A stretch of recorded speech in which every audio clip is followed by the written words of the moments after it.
मेरा नाम काव्या है। मेरे पिताजी एक मामूली दर्जी थे, लेकिन उनके अंदर जो आत्मसम्मान था वैसा मैंने आज तक किसी बड़े से बड़े इंसान में नहीं देखा। हमारा मोहल्ला पुराना था, संकरी गलियां और छोटे मकान। हम 3 कमरों के घर में रहते थे, जिसे चाची अक्सर एहसान जताकर याद दिलाती थीं। वह कहती थीं, अगर हम ना होते तो तुम लोग सड़क पर होते। मैंने बचपन से ही उनकी बातों में कटुता देखी है, लेकिन पिताजी कभी जवाब नहीं देते थे। उनकी चुप्पी मेरे लिए हमेशा एक पहेली रही है, और शायद एक चोट भी। पिताजी सुबह सवेरे सिलाई मशीन के पास बैठ जाते। एक छोटा सा कमरा उनकी कार्यशाला था, जिसमें धागों की महक, कपड़ों की कटाई की आवाज और पिताजी के पसीने की खुशबू बसी रहती थी। कपड़े सिलते जाते और साथ ही दुआएं भी देते जाते। भगवान चाहे तो मेरी बेटी बहुत आगे जाएगी, वह अक्सर कहते थे जब मैं कोने में बैठकर किताबें पढ़ती थी। पिताजी, क्या हम बहुत गरीब हैं? नहीं बेटी, हम सिर्फ अमीर नहीं हैं, फर्क समझो। मैंने कोशिश की, पर उस फर्क को समझने में सालों लग गए। हमारे चाचा, पिताजी के छोटे भाई, गैरकानूनी तरीके से यूरोप चले गए थे। बहुत कम लोग जानते हैं कि जाने के लिए उन्होंने मां के गहने और पिताजी की सिलाई मशीन बेच दी थी। पिताजी ने फिर से एक नई मशीन खरीदी, लेकिन किसी से कुछ नहीं कहा। वह सच हमेशा के लिए उनकी आंखों में ही छुप गया। कुछ सालों में चाचा ने खूब पैसा कमा लिया। लंबी गाड़ी, महंगे कपड़े, कीमती मोबाइल, सब कुछ। उनके बच्चे बड़े स्कूलों में पढ़ते, अंग्रेजी बोलते और हर छुट्टी में नया शहर घूमने जाते। हम तो सरकारी स्कूल के विद्यार्थी थे। मेरा यूनिफॉर्म अक्सर फटा पुराना होता। जूते माँ हर हफ्ते चमकाती थीं ताकि नए लगें। मैं अपनी उम्र से पहले ही समझदार हो गई थी। चाची का व्यवहार सबसे कठोर था। वह जब कभी हमारे घर आती, आंखों में तिरस्कार होता। एक बार कहने लगी, काव्या, तुम लोग भी कुछ बन जाओ ताकि हम एहसान करना छोड़ सकें, हर वक्त के भिखारी। मैंने कोई जवाब नहीं दिया, पर मेरे मन में कुछ जलने लगा। चाचा के घर में हर वक्त चहल पहल होती, महंगी दावतें, कीमती तोहफे और चाची का अभिमान। एक बार हम चाचा के घर गए, पिताजी साथ थे। चाची ने दरवाजे पर ही कहा, जूते बाहर उतार दीजिए, हमारे फर्श गंदे हो जाएंगे। पिताजी ने कुछ नहीं कहा, जूते उतारे और अंदर चले गए। वह दिन मेरे दिल में एक चुभती कील की तरह बस गया। उस दिन मैंने खुद से वादा किया था, एक दिन मैं ऐसा मुकाम हासिल करूंगी जहां ये लोग मेरे दरवाजे पर जूते उतारेंगे। रातों को जाग कर पढ़ाई करती थी। दिए की लौ कम पड़ती तो मैं खुद को रोशनी बना लेती। मां सोते समय अक्सर मेरे सिर पर हाथ फेरती थीं और कहती थीं, भगवान तुम्हें सफल बनाए ताकि तुम्हारे पिताजी गर्व से सिर उठा सकें। यह आशीर्वाद मेरे लिए एक मार्गदर्शक बन गया। कई बार मन हार मानने को आया, लेकिन पिताजी की चुप्पी भरी कुर्बानियां मुझे संभाल लेती थीं। चाचा की सुविधाएं, चचेरे भाइयों की इज्जत, स्कूल में दोस्तों का मजाक, ये सब मैंने सह लिया, लेकिन अपने सपनों का साथ नहीं छोड़ा। मां की सबसे बड़ी चिंता बिजली का बिल नहीं था, बल्कि चाची के ताने थे, अपने बच्चों को संभालो, हर समय हमारे बच्चों की चीजों पर निगाह रखते हैं। तुम लोग गरीब हो और गरीब ही रहोगे। एक दिन चाची ने पिताजी के सामने कहा, जब मैं और मेरी छोटी बहन उनके बच्चों के साथ बैठकर टीवी देख रहे थे। पिताजी ने सिर झुका लिया। मैंने तुरंत बहन का हाथ पकड़ा और वहां से चली गई।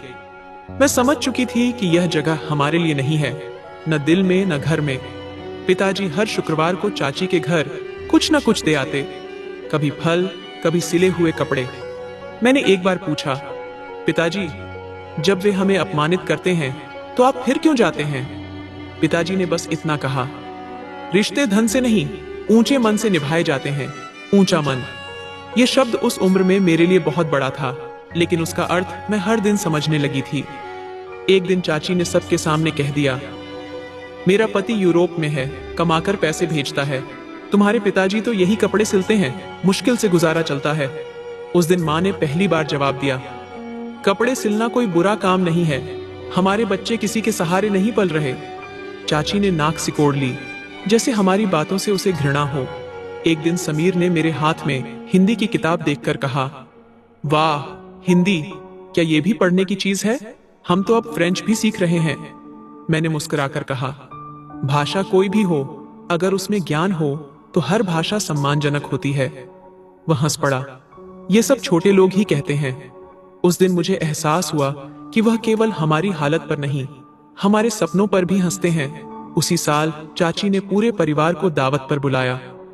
हमारे घर एक निमंत्रण पत्र तक नहीं आया। माँ ने चुप रहने को कहा, लेकिन मैं जानती थी ये चुप्पी अंदर कुछ तोड़ रही थी। दावत के अगले दिन जब हम गए तो चाची ने दरवाजे पर कहा, हमें नहीं पता था कि तुम लोग बिना बुलाए आ जाओगे। वैसे भी हमारी दावत का खाना कम पड़ जाता। हम वापस आ गए, लेकिन उस दिन मैंने एक और फैसला किया। हर अपमान, हर ताना मेरी सीढ़ी बनेगा। माँ अक्सर चाची की बातों से दुखी होती। एक दिन मैं उनके पास बैठकर बोली, माँ, हमें उनके जैसा नहीं बनना, लेकिन यह जरूर साबित करना है कि हम किसी से कम नहीं हैं। माँ ने मेरा माथा चूमकर कहा, भगवान तुम्हें हिम्मत दे। उस दिन के बाद मैंने अपनी पढ़ाई को पूजा समझ लिया।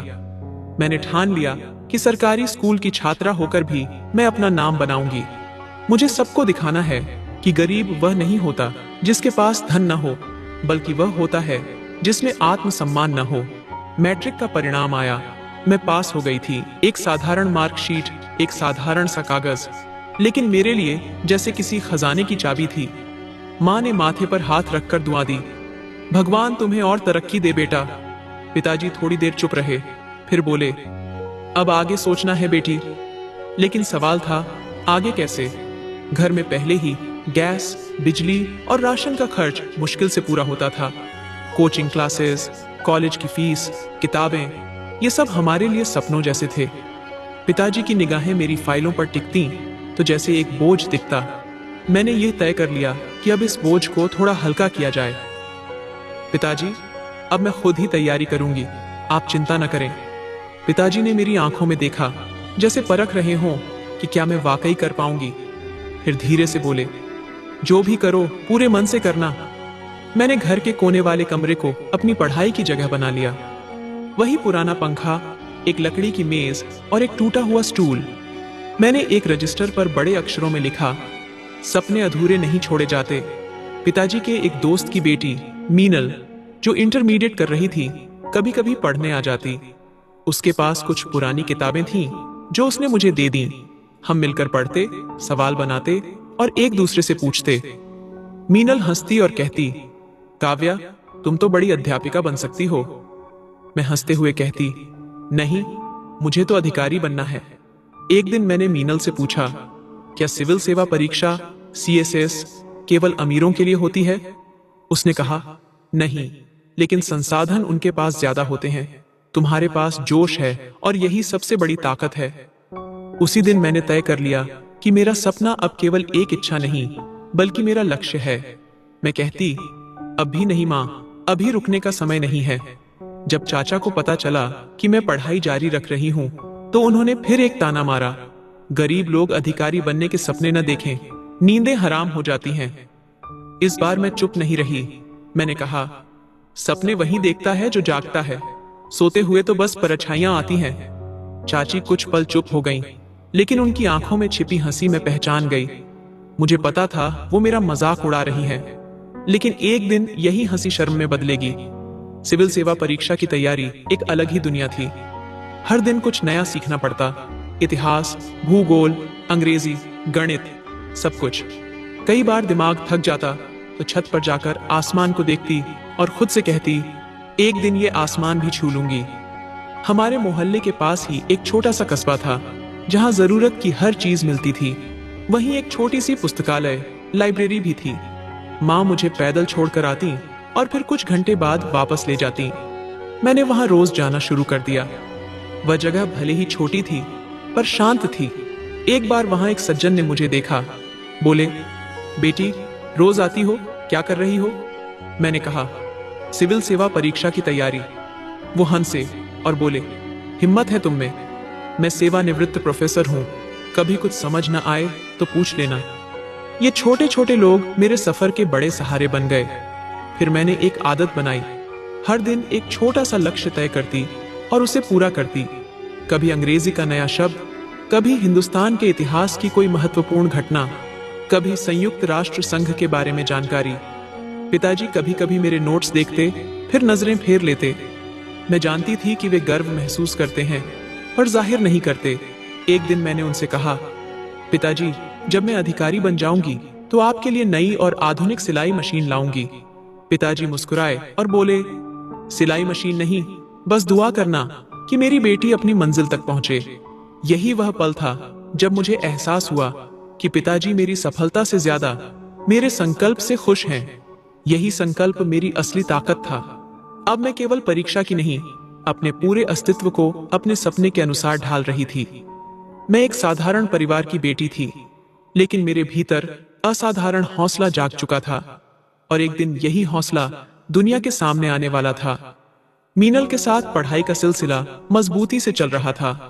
रोज की अभ्यास, पुस्तकालय की नियमित उपस्थिति मेरी जिंदगी का स्थायी हिस्सा बन गई थी। हर दिन कुछ नया सीखती, हर हफ्ते खुद से किसी नए विषय पर परीक्षा लेती, जैसे मेरे और समय के बीच कोई प्रतियोगिता चल रही हो। मीनल के पास टच मोबाइल था, उनके घर के हालात बेहतर थे, वहां वाईफाई भी था। मैंने पिताजी से इजाजत ली और उसके घर जाकर इंटरनेट से पढ़ाई शुरू कर दी। हर दिन 1 घंटे मैं उसके मोबाइल से जानकारी इकट्ठा करती, सामान्य ज्ञान, वर्तमान घटनाएं, अंग्रेजी नोट्स। वो 1 घंटा मेरे दिन का सबसे कीमती समय होता। मीनल ने मेरे इस सफर में मेरी बहुत मदद की थी। मैं वापस आकर रात को खुद नोट्स की कॉपियां बनाती। माँ कई बार कहती, बेटा थक गई होगी, थोड़ा आराम कर लो। मगर मेरा जवाब होता, अगर आज आराम किया तो पूरी जिंदगी आराम नहीं मिल पाएगा। घर में माँ मेरे साथ थीं, लेकिन चाचा की बातें दिन ब दिन जहरीली होती जा रही थीं। कपड़े देने उनके घर गए तो लौटते वक्त उनके चेहरे पर एक अजीब सी चुप्पी थी।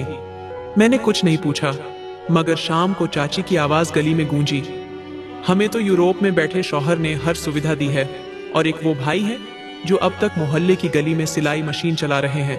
पिताजी दरवाजे के पास बैठे थे, उन्होंने सिर्फ नजर झुका ली।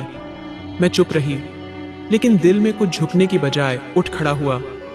मुझे अब चुप्पी सहन नहीं थी। एक दिन चाचा की बेटी त्रिशा मेरे पास आई, बोली, माँ कह रही थी कि तुम किताबें लेकर पुस्तकालय क्या करती हो, कोई काम क्यों नहीं कर लेती? तुम जैसे लोग तो घरों में बर्तन धोने के काम आते हैं। मैंने कहा, मैं बर्तन भी धो लूंगी और तुम्हारी सोच भी, मगर समय आने पर। वो हंसी, सोच नहीं, हकीकत है। तुम लोग कितना भी पढ़ लो, फर्क नहीं पड़ता। कुछ लोग हमेशा नीचे ही रहते हैं। मैंने चुपचाप दरवाजा बंद कर दिया। कुछ बातों का जवाब देना समय पर छोड़ देना बेहतर होता है। उस दिन के बाद मैंने पढ़ाई का समय बढ़ा दिया। रात देर तक जागना, सुबह जल्दी उठना और दिन में घर के कामों में हाथ बटाना। मैंने समय का एक भी पल बर्बाद नहीं होने दिया। माँ कभी कभी कहती, बेटा थक जाती होगी।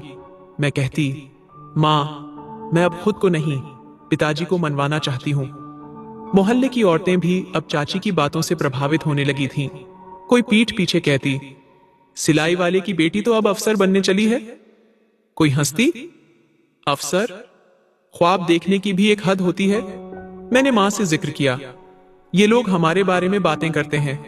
माँ मुस्कुराकर कहती, लोग तो देवताओं के बारे में भी बोलते रहे, तुम तो एक आम इंसान हो, तुम बस अपनी मेहनत जारी रखो। चाची को जैसे हर दिन मेरे खिलाफ एक नया ताना सोचना होता था।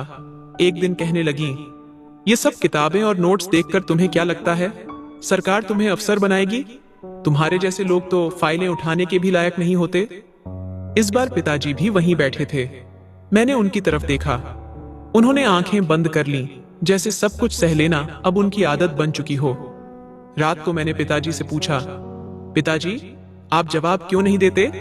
उन्होंने धीरे से कहा, बेटा जवाब से आवाज ऊंची होती है, दर्जा नहीं, और मुझे तुम पर भरोसा है। ये पहली बार था जब पिताजी ने खुलकर कहा कि उन्हें मुझ पर भरोसा है। मुझे ऐसा लगा जैसे किसी ने मेरे हाथ में मशाल दे दी हो। मैं जानती थी कि अब मुझे पीछे नहीं हटना। जब मैंने सिविल सेवा परीक्षा CSS का फॉर्म प्रिंट करवाया तो पहली बार पिताजी ने मुझसे पूछा, तुम्हें लगता है तुम कर लोगी? मैंने कहा, नहीं, मुझे यकीन है। पिताजी ने वह कागज पकड़ा और देर तक देखा, फिर बोले, जब तुम पैदा हुई थी मैंने यह सोचा भी नहीं था। शायद भगवान ने तुम्हें हमारी किस्मत बदलने के लिए भेजा है। मैंने सोचा, किस्मत शायद पहले से लिखी होती है, लेकिन जो खुद लिखना जान ले वो उसे बदल भी सकता है। अब सपना सिर्फ एक उद्देश्य नहीं था, वो मेरे भीतर जलती हुई आग बन चुका था, जिससे मेरी चुप्पी भी जलने लगी थी। अब यह आंखें एक दिन सबको चौंकाने वाली थीं। ये खामोशी लोग सिर्फ सुनते नहीं, एक दिन इतिहास भी लिखते हैं।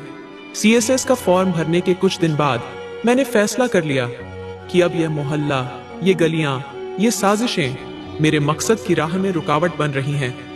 मैंने सोच लिया था कि अब अगला कदम मुख्य शहर होगा, जहां परीक्षा की तैयारी के लिए बेहतर माहौल, किताबें और खुद को साबित करने का मौका मिलेगा। मैंने पिताजी से बात की।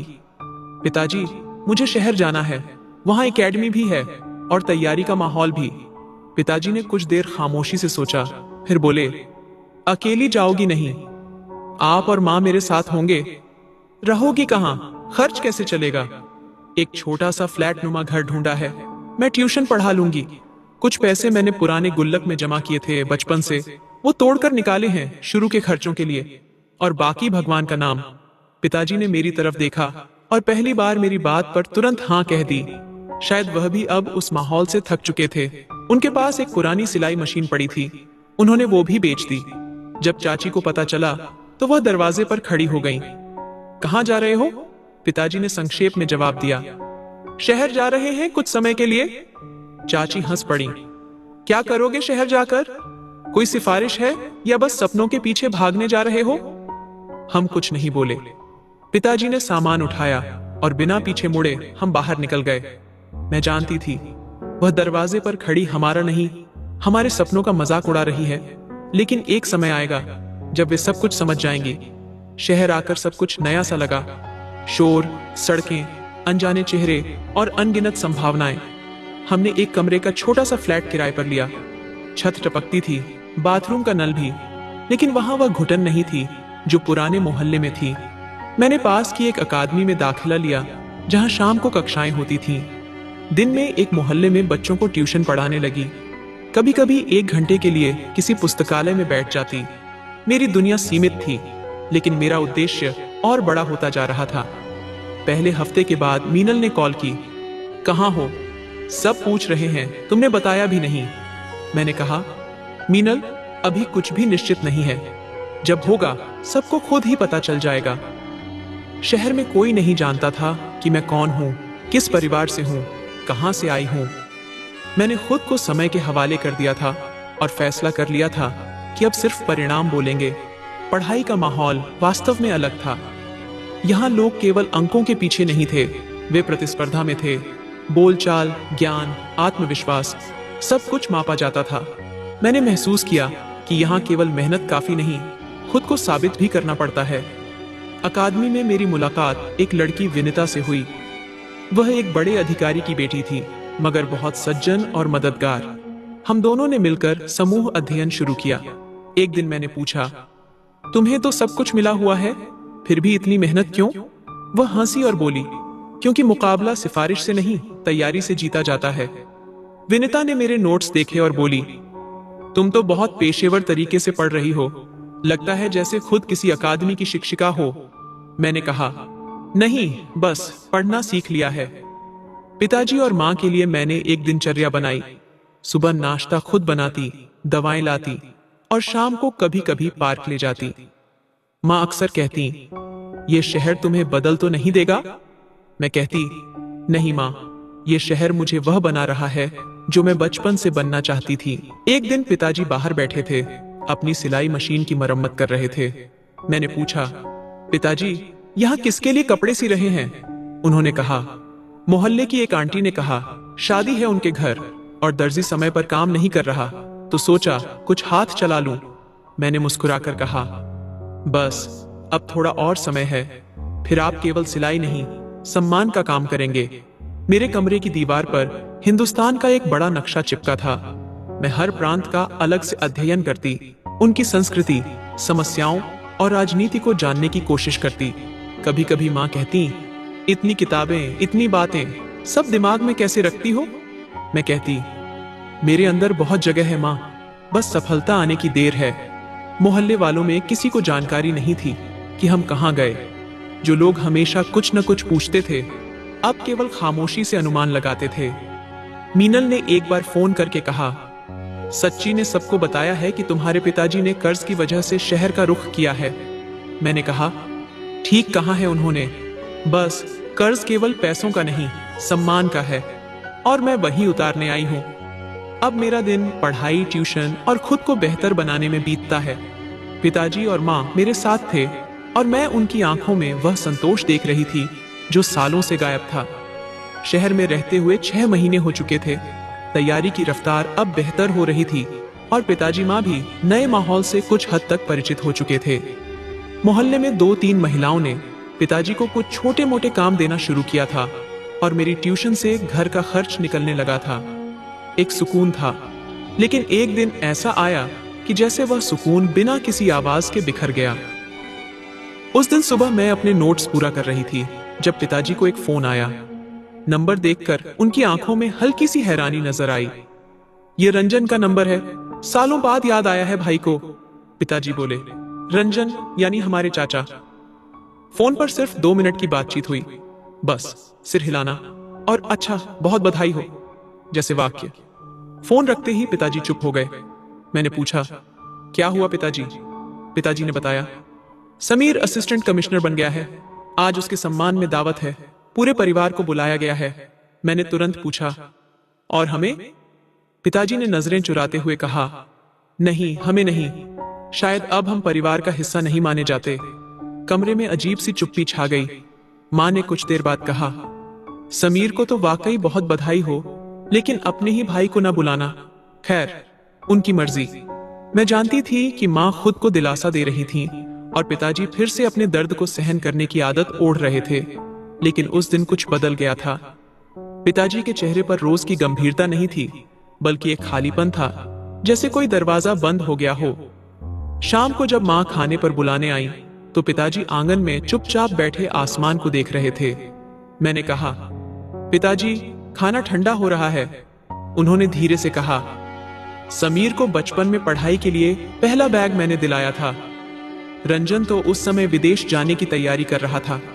त्रिशा के दाखिले के समय भी पैसे कम पड़े थे, तब भी मैंने अपने सारे खर्च छोड़कर उसका काम पहले किया। शायद मुझे उम्मीद नहीं रखनी चाहिए थी। मैंने उनके पास बैठते हुए कहा, पिताजी, आपने जो किया वह आपके बड़ेपन का हिस्सा था। उनकी छोटी सोच की कीमत आप क्यों चुका रहे हैं? उन्होंने धीरे से कहा, बेटी, रिश्ते निभाते रहो, चाहे दूसरे पहचाने या न पहचाने।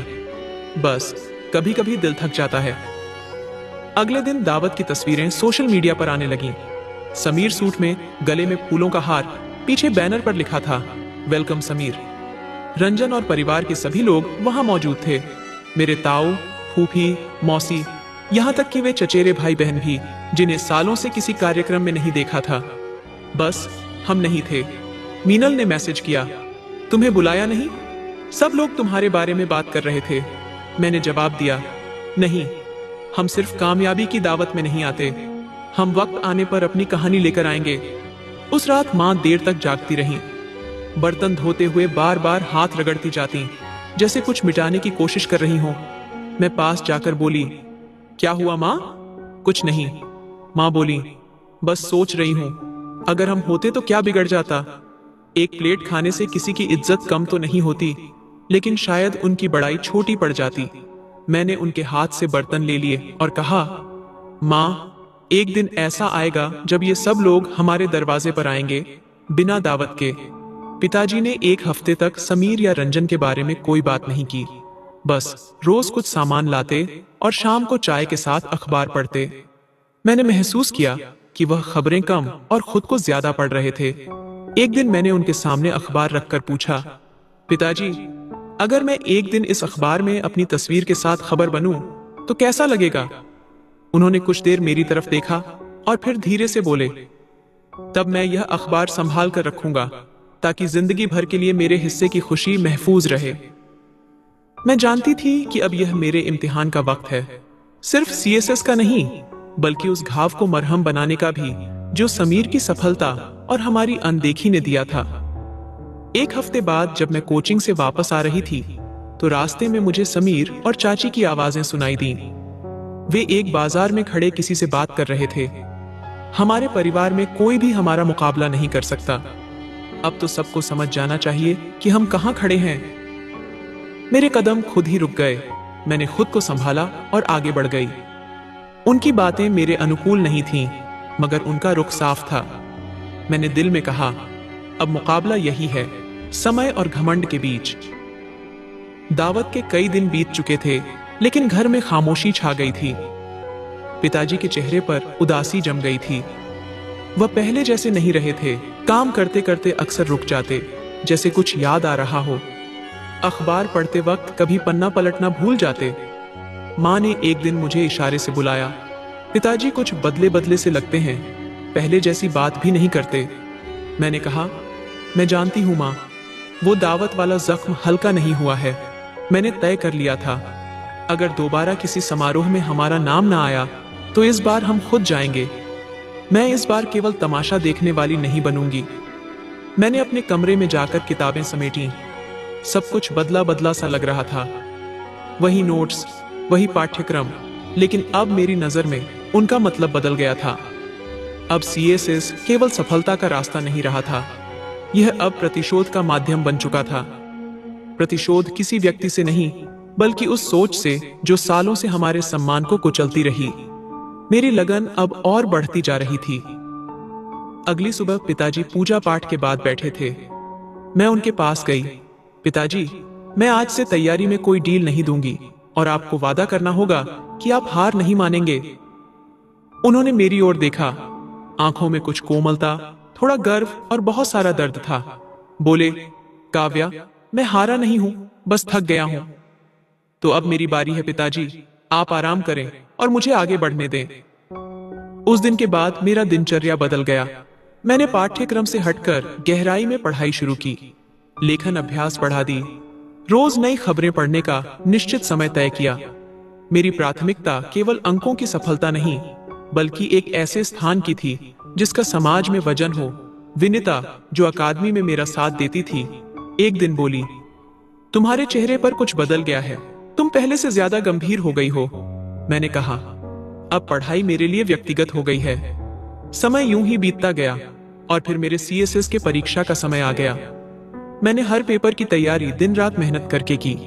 मेरे पास लौटने का कोई रास्ता नहीं था, न ही कोई चूक की गुंजाइश। मैं अपने पिता की झुकी हुई पेशानी और माँ के झुर्रियों से भरे हाथों का विश्वास नहीं तोड़ना चाहती थी। मैं उन्हें समाज में वह स्थान दिलाना चाहती थी जिसके वह हकदार हैं। एक एक करके सारे पेपर्स खत्म हुए। माँ रोज मुझे ढेरों दुआएं और माथे पर प्यार देकर रवाना करती थी। परीक्षा समाप्त हो गई थी, अब परिणाम का इंतजार था। मैं जानती थी मेरी सफलता की प्रतीक्षा मेरे माता पिता के अलावा कोई नहीं कर रहा, और वैसा ही हुआ। परिणाम आया और मेरी आंखें कृतज्ञता के आंसुओं से भर गईं। मैंने पूरे देश में 10वीं रैंक हासिल की थी। मेरी सारी मेहनत और माँ पिताजी की दुआओं का फल मिल चुका था। मैंने घर आकर उन्हें बताया तो वह भी खुशी से फूले नहीं समाए। उन्होंने मुझे गले लगाया, प्यार किया, आशीर्वाद दिया, और वही आशीर्वाद मेरी जिंदगी की सबसे कीमती पूंजी बन गए। मगर अभी एक चरण बाकी था, इंटरव्यू का। कुछ हफ्तों बाद इंटरव्यू हुआ। पैनल ने मुझसे पूछा, क्या आप पहले कहीं काम कर चुकी हैं?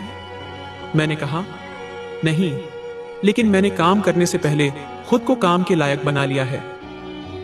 यह पहला पल था जब मैंने खुद को एक पद पर खड़ा महसूस किया, चाहे वह केवल एक प्रतीक ही क्यों न हो। मुझे चुन लिया गया था। मेरी जिंदगी की सबसे बड़ी कमी अब पूरी हो चुकी थी।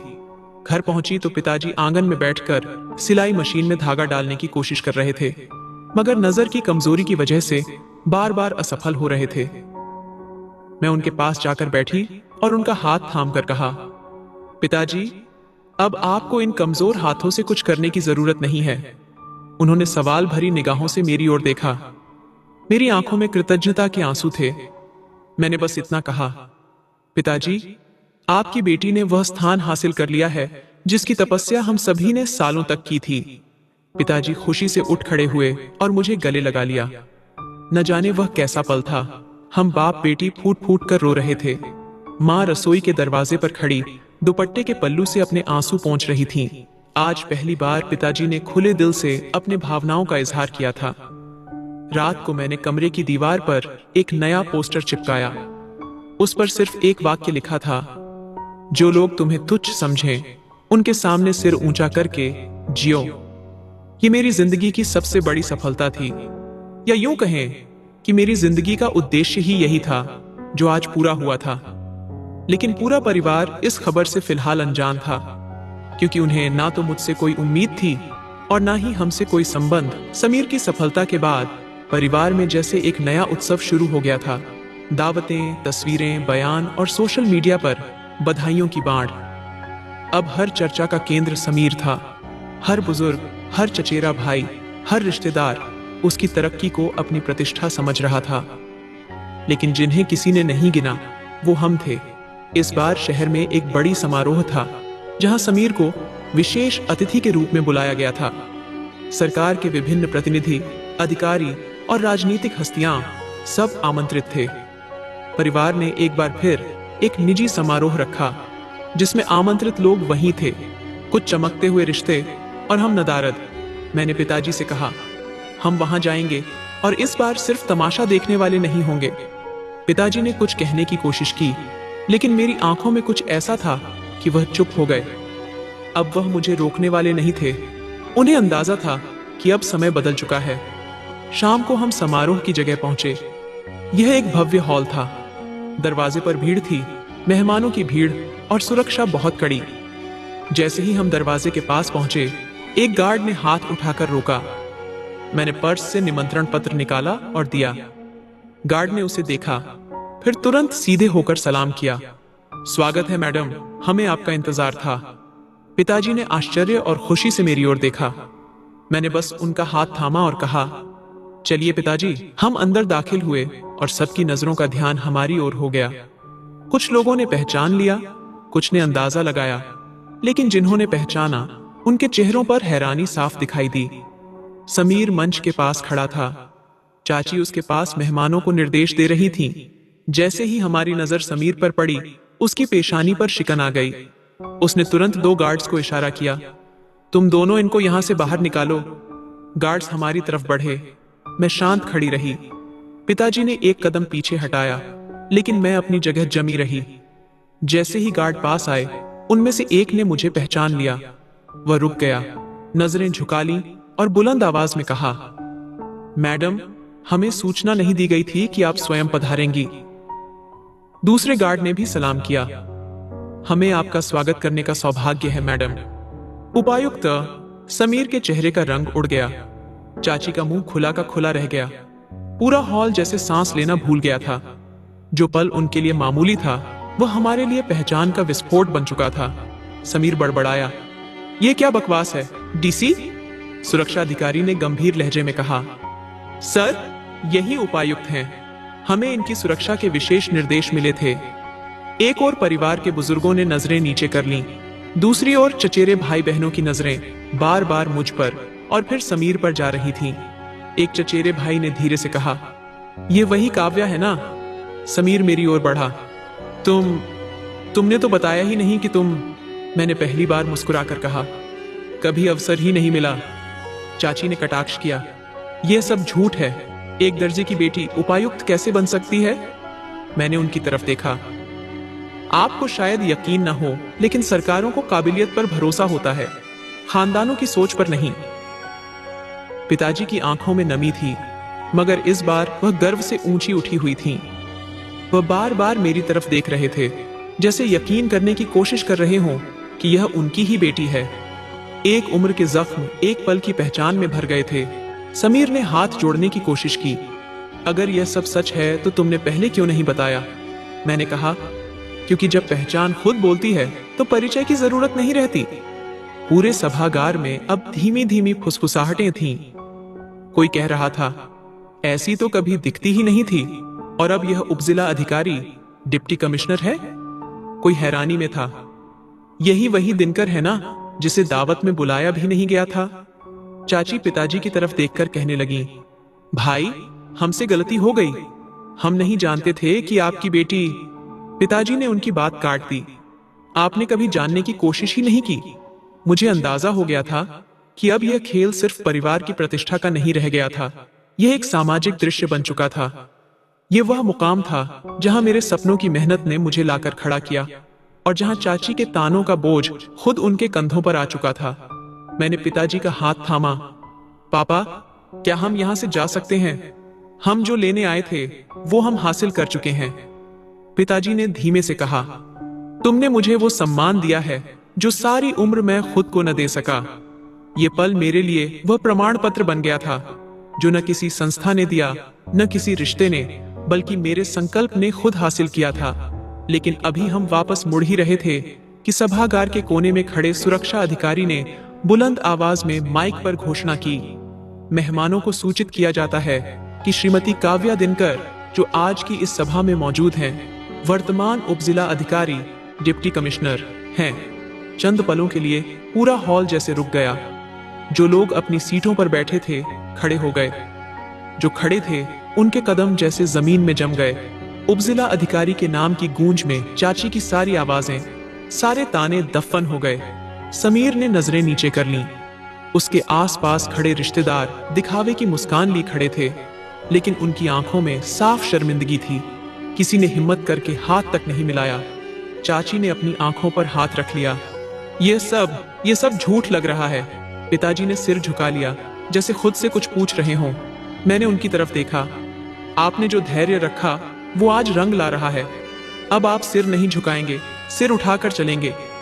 पीछे से चचेरे भाई की आवाज आई, काव्या, तूने बताया भी नहीं, कब चयन हुआ, कैसे हुआ? मैं उनकी तरफ मुड़ी। आप तो सुनती ही नहीं थी, बस बोलती रही, और मैं सुने बिना कुछ कहती भी नहीं थी। हॉल के भीतर वही मेजबान जो पहले समीर के चारों ओर घूम रहे थे, अब मुझसे हाथ मिलाने लगे। किसी ने परिचय करवाया, किसी ने भविष्य में साथ काम करने की इच्छा जताई। समीर किनारे खड़ा एक हारा हुआ सिपाही लग रहा था, जो बस देख रहा था। एक महिला अधिकारी जो मुझे अच्छी तरह जानती थी, मेरे पास आई। काव्या, हमें गर्व है कि इस सभा में तुम हो। तुम्हारा आना आज की सबसे बड़ी खुशी है। मैंने उनका धन्यवाद किया, फिर धीरे से पिताजी को इशारा किया। हम यहाँ सिर्फ देखने नहीं आए थे, अब इन्हें हमें याद रखना चाहिए। मैं मंच की तरफ बढ़ी। सभागार के आखिरी कोने तक नजर दौड़ाई। वे सभी लोग जो हमें छोटा समझते थे, अब हमें पहचानने पर मजबूर थे। मेजबान ने जल्दी से माइक संभाला। हमारी खुशकिस्मती है कि श्रीमती काव्या दिनकर जैसी शख्सियत ने हमारी सभा की शोभा बढ़ाई। मुझे माइक दिया गया। मैंने संक्षेप लेकिन साफ लहजे में कहा, कामयाबी न जाति देखती है, न संपत्ति। वह सिर्फ मेहनत, नियत और चरित्र देखती है। जो लोग दूसरों की हैसियत तय करते हैं, वे अक्सर अपनी सीमाएं भूल जाते हैं। आज की सभा में शामिल होने का उद्देश्य सिर्फ बधाई देना नहीं था, बल्कि एक संदेश देना भी था। सम्मान देने से सम्मान घटता नहीं है, बल्कि और बढ़ता है। तालियां बजीं, मगर चाचा के चेहरे पर वही हार थी जो सालों की अन्यायों का हिसाब मांग रही थी। समीर मेरे पास आया। काव्या, मुझे नहीं पता था कि तुम यहां तक पहुंच चुकी हो। मैंने उसकी तरफ देखा और कहा, क्योंकि तुमने कभी हमें देखने की कोशिश ही नहीं की। मैं शर्मिंदा हूं। वह धीरे से बोला। मैंने उत्तर दिया, शर्मिंदगी से कुछ वापस नहीं आता, लेकिन अगर तुम सच में बदल गए हो तो आगे से अपने पद का उपयोग सम्मान देने के लिए करो, नीचा दिखाने के लिए नहीं। पिता चुपचाप खड़े थे, मगर उनकी आंखों में अब सुकून था। सालों का बोझ जैसे धीरे धीरे उतर रहा था। उनके चेहरे पर रोशनी सी आ गई थी, जैसे वह खुद को पहली बार किसी मुकाम पर देख रहे हों। चाची मेरे पास आईं। बेटी, अगर तुम्हें बुरा न लगे तो हम तुमसे क्षमा मांगते हैं। हमें नहीं पता था कि समय इतना बदल सकता है। समय नहीं बदला चाची जान, समय ने बस आपको आईना दिखा दिया है। हम तो वहीं थे, बस आपने हमें पहचाना देर से। मैंने पिता का हाथ थामा और सभा कक्ष से बाहर निकलने लगी। एक नौजवान सुरक्षा गार्ड जो गेट पर खड़ा था झुककर बोला, मैडम, गाड़ी तैयार है। पिता ने मेरी तरफ देखा, जैसे कहना चाहते हो, ये सब तुम्हारी मेहनत है बेटी। मैंने उनके हाथ पर हाथ रखा और कहा, नहीं पिताजी, ये सब आपकी दुआओं और खामोशी की ताकत का नतीजा है। हम सभा कक्ष से बाहर आ चुके थे, मगर पीछे बहुत कुछ छूट गया था। पुराने ताने, पुराने तिरस्कार, पुराने घाव, और जो साथ आया था वह था गर्व, सम्मान और एक नई पहचान। अब यह पहचान किसी नाम की मोहताज नहीं थी। यह मुकाम खुद बोल रहा था, और इस मुकाम को पाने की लड़ाई बहुत लंबी थी। लेकिन जैसा कि ईश्वर खुद कहता है, निस्संदेह हर कठिनाई के साथ आसानी है। और अब हमारी आसानी शुरू हो चुकी थी। सभा समाप्त हो चुकी थी, लेकिन उसका असर अभी बाकी था। वापसी की गाड़ी में पिता शांत बैठे थे, मगर उनकी चुप्पी इस बार बोझ नहीं, गर्व की थी। मैंने उनकी तरफ देखा। पिताजी कुछ कहना चाहते थे। उन्होंने धीरे से मुस्कुराकर कहा, यह पल मेरी उम्र के सारे दुखों का बदला है। अगली सुबह कार्यालय पहुंचते ही मेरी मेज पर समीर की फाइल रखी थी। एक आंतरिक जांच में उसके व्यवहार और कुछ शिकायतों पर कार्यवाही शुरू की गई थी, जो कई दिनों से लंबित थी। मैंने फाइल खोली, पूरा रिकॉर्ड पढ़ा और सारा दिन सबूतों पर काम किया। अब व्यक्तिगत नहीं, बल्कि सरकारी रूप से मेरा दायित्व उसके करियर से जुड़ चुका था। शाम के समय मैंने आयुक्त महोदय को कॉल किया। सर, आपने समीर रंजन की रिपोर्ट जल्द पूरी करने को कहा था। वह पूरी हो गई है, मैं ईमेल कर रही हूं। दूसरी तरफ से आवाज आई, अच्छा काम किया काव्या, यह मामला महत्वपूर्ण है। अगर कुछ अवैध साबित होता है तो कार्रवाई करने से पीछे मत हटना। सर, कानून सबके लिए समान है। फोन रखते ही मैंने रिपोर्ट फाइल की और ईमेल कर दी। अगले ही दिन समीर मेरे कार्यालय में उपस्थित था। उसके चेहरे पर चिंता साफ दिख रही थी। अंदर आकर वह कुछ कहने से पहले मेरी मेज के सामने बैठ गया। काव्या, तुमने आयुक्त को रिपोर्ट भेज दी? यह मेरा कर्तव्य था। समीर, तुम जानते हो, मैं किसी की बहन, बेटी या रिश्तेदार बनने से पहले एक अधिकारी हूं। वो कुछ पल चुप रहा, फिर धीरे से बोला, मैंने तुम्हें हमेशा कमतर समझा। आज समझ आया कि वास्तव में शक्ति क्या होती है और उसकी कीमत क्या होती है। शक्ति की कीमत होती है जिम्मेदारी। समीर, तुमने कभी इस जिम्मेदारी को गंभीरता से नहीं लिया, बस खुद को श्रेष्ठ समझा। मैं शर्मिंदा हूं। अगर शर्मिंदगी से ही सब कुछ सही हो जाता तो फिर कानून की जरूरत ही नहीं होती। उसकी आंखें नम हो गईं। वो उठा और मेरे पैरों में बैठ गया। अगर तुम कहो तो मैं स्वयं आयुक्त महोदय से जाकर क्षमा मांग लूंगा। कृपया मेरी नौकरी बचा लो। मेरे माता पिता। मैंने हाथ के इशारे से उसे उठने को कहा। नौकरी तुम्हारी है, लेकिन सम्मान मेरे पिता का है। अगर वास्तव में माफी मांगनी है तो वहां जाओ जहां तुमने सबसे अधिक नुकसान पहुंचाया है। वो सिर झुकाए कमरे से बाहर चला गया। शाम को हमारे घर के दरवाजे पर दस्तक हुई। मां ने दरवाजा खोला। सामने चाची खड़ी थीं। उनकी आंखों में घबराहट और बेचैनी थी। भाभी, दिनकर भाई घर पर हैं? पिताजी सामने आए। चाची ने उनके चरणों में हाथ जोड़कर बैठते हुए कहा, भाई साहब, हमसे बहुत बड़ी भूल हो गई। हमने न तो आपको समझा, न आपकी बेटी को। कृपया हमें क्षमा कर दीजिए। समीर की नौकरी खतरे में है, वह टूट चुका है। पिताजी ने चुपचाप उनकी बात सुनी, फिर धीरे से कहा, हमने तुमसे कभी सम्मान की भीख नहीं मांगी, बस नजरअंदाज न किए जाने की अपेक्षा की थी। लेकिन तुम्हें लगता था कि हम तुम्हारे बराबर नहीं हैं। भाई साहब, हमारी सोच छोटी थी, लेकिन काव्या ने आज सब कुछ बदल दिया है। हम बस यही प्रार्थना करते हैं कि आप हमें इस अपमान के बावजूद क्षमा कर दें। पिताजी ने मेरी तरफ देखा। मैं चुपचाप खड़ी सब सुन रही थी। चाची की आवाज कांपने लगी। मैं तुम्हारे पिता को जो कुछ कहती रही, आज वही सब मेरे बेटे पर आ पड़ा है।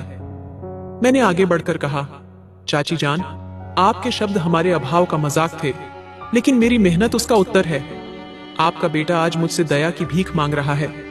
ये वही पल है जब आपको सोचना चाहिए कि समय हमेशा एक जैसा नहीं रहता। चाची ने धीरे से कहा, बस एक मौका दे दो, उसे बचा लो। पिताजी ने कहा, अगर तुम वास्तव में पश्चाताप कर रही हो तो अपनी सोच बदलो, अपने व्यवहार में बदलाव लाओ। संबंध हमने नहीं तोड़ा था। मैंने चाची से कहा, मैं अपनी रिपोर्ट में सच लिख चुकी हूं और वही सच आगे भी जाएगा। लेकिन अगर समीर की नौकरी उसकी स्वयं की सुधार से बच सकती है तो। चाची ने मेरा हाथ थाम लिया। बेटी, तुम जानो या ना जानो, तुमने हमारा सिर झुका दिया है, लेकिन अगर यह झुकना हमें बेहतर इंसान बना दे तो यह हार भी स्वीकार है। अगले दिन समीर फिर आया।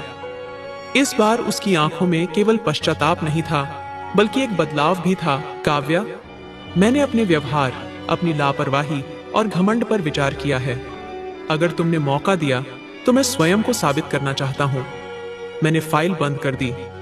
तुम्हें अपनी इज्जत वापस पाने के लिए अब सिर्फ सिफारिश नहीं, बल्कि इंसान बनना होगा। यह पल मेरे लिए केवल अधिकार का प्रदर्शन नहीं था, यह उन सभी क्षणों का उत्तर था जिनमें हमें कमतर समझा गया, हमारे सपनों का मजाक उड़ाया गया। आज सब कुछ बदल चुका था और मेरे पास ताकत थी, कानून की, सच की और परवरिश की। ये वही ताकत थी जिसकी कीमत कुर्बानी और सब्र, धैर्य से चुकाई गई थी। दफ्तर में सन्नाटा था। समीर की फाइल बंद हो चुकी थी, कार्रवाई पूरी हो चुकी थी और अब सिर्फ रिपोर्ट के आधार पर निर्णय लिया जाना बाकी था। मुझे पता था कि समीर अब खुद को एक बेहतर अधिकारी बनाने की कोशिश करेगा, लेकिन बीते हुए कल की छाप इतनी आसानी से नहीं मिटती। दोपहर में कमिश्नर साहब का संदेश आया कि यदि कोई सिफारिश आई हो तो मुझे जरूर बताएं, लेकिन रिपोर्ट निष्पक्ष होनी चाहिए। मैंने संक्षिप्त उत्तर दिया, सर, रिपोर्ट पहले ही सच पर आधारित है। उसी शाम परिवार वालों की एक और बैठक हुई। इस बार यह बैठक चाचा के बजाय ताया, बड़े पिताजी के घर थी। मुझे भी आमंत्रण मिला और पिताजी को भी। ये वही लोग थे जिन्हें सालों तक हमारी मौजूदगी से चिढ़ थी। अब वे हमें सम्मान से बुलाते थे, स्वागत करते थे और बैठने के लिए जगह देते थे। पिताजी ने कहा, हमें जाना चाहिए।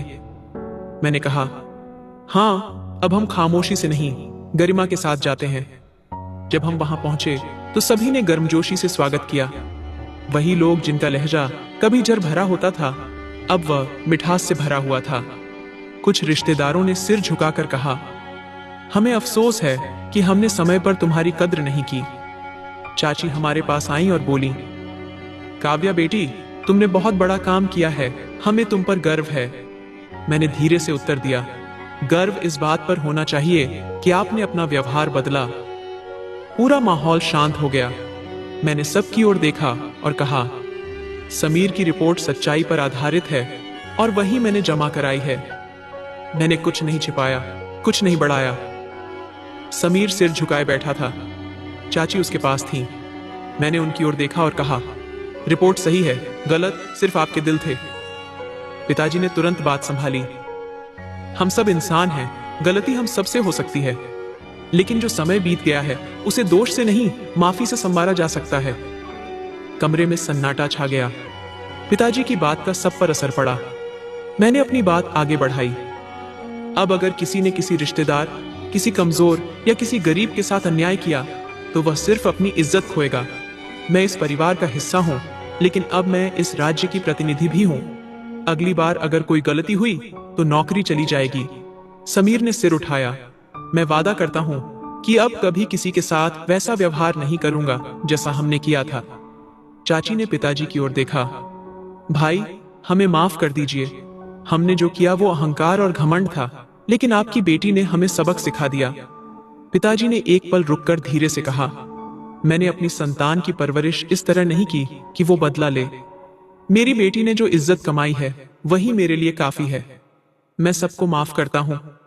ताया, जो हमेशा चाचा के साथ रहते थे, आगे बढ़े और पिताजी से हाथ मिलाया। हमें तुम पर गर्व है दिनकर। तुमने अपनी बेटी को वो परवरिश दी है जो हमें कभी समझ ही नहीं आई। अब कमरे का माहौल पूरी तरह बदल चुका था। हर ओर काव्या की चर्चा थी और सबकी नजरें पिताजी पर थीं। मैंने अपनी सीट से उठकर सबकी ओर देखा और कहा, यह सफलता मेरी नहीं, मेरे पिताजी की हिम्मत और परवरिश का परिणाम है। गरीबी कोई अपराध नहीं, लेकिन घमंड जरूर है। यह कहकर मैं बाहर निकल आई। आसमान पर हल्की हवा चल रही थी, जैसे समय थपकियां दे रहा हो। अब वो दर्जी जो सालों तक दरवाजे पर खड़े होकर ताने सुनता था, इज्जत से सिर उठाकर अंदर आया था। और मैं अब सिर्फ किसी की बेटी नहीं, अपनी पहचान की मालिक बन चुकी थी। अब हर दावत में हमारा नाम सबसे पहले दर्ज होता, हर समारोह में हमें खास दर्जा दिया जाता। लेकिन मेरे अंदर वही जुनून बरकरार रहा। अगर कभी मेरे किसी फैसले से किसी पीड़ित का सिर झुके तो मेरी कुर्सी की कोई कीमत नहीं। उस दिन के बाद जब भी पिताजी अपनी पुरानी सिलाई मशीन को देखते, कहते, ये मशीन तो पुरानी हो गई, लेकिन जिसे इसने बैठाया था वह अब देश की उम्मीद है। और मैं हर बार कहती, नहीं पिताजी, ये मशीन नहीं, मेरी पहली पाठशाला थी। इस कहानी का नैतिक संदेश, मॉरल है, सच्चाई, मेहनत और आत्मसम्मान की राह पर चलकर कोई भी व्यक्ति अपनी पहचान बना सकता है। अपमान सहने से नहीं, बल्कि उसे सहन कर सही समय पर जवाब देने से परिवर्तन आता है। समय कभी एक जैसा नहीं रहता। जो आज कमजोर समझे जाते हैं वही कल समाज का मार्गदर्शन कर सकते हैं। शक्ति का सही उपयोग जिम्मेदारी और न्याय के लिए होना चाहिए, न कि बदले के लिए। यह कहानी हमें यह भी सिखाती है कि परवरिश और संस्कार ही इंसान को महान बनाते हैं, और गर्व वही होता है जो दूसरों को झुकाने नहीं बल्कि उठाने का हौसला दे। तो दोस्तों, यह थी आज की कहानी। इस कहानी के बारे में आपकी क्या राय थी, ये कमेंट बॉक्स में जरूर बताइए। अगर आपको कहानी पसंद आई हो तो वीडियो को लाइक करें और स्टोरी कॉर्नर चैनल को सब्सक्राइब करें और बेल आइकन पर क्लिक करके इसे ऑल पर सेट करें ताकि आपको नए वीडियो की सूचना तुरंत मिल जाएगी। धन्यवाद।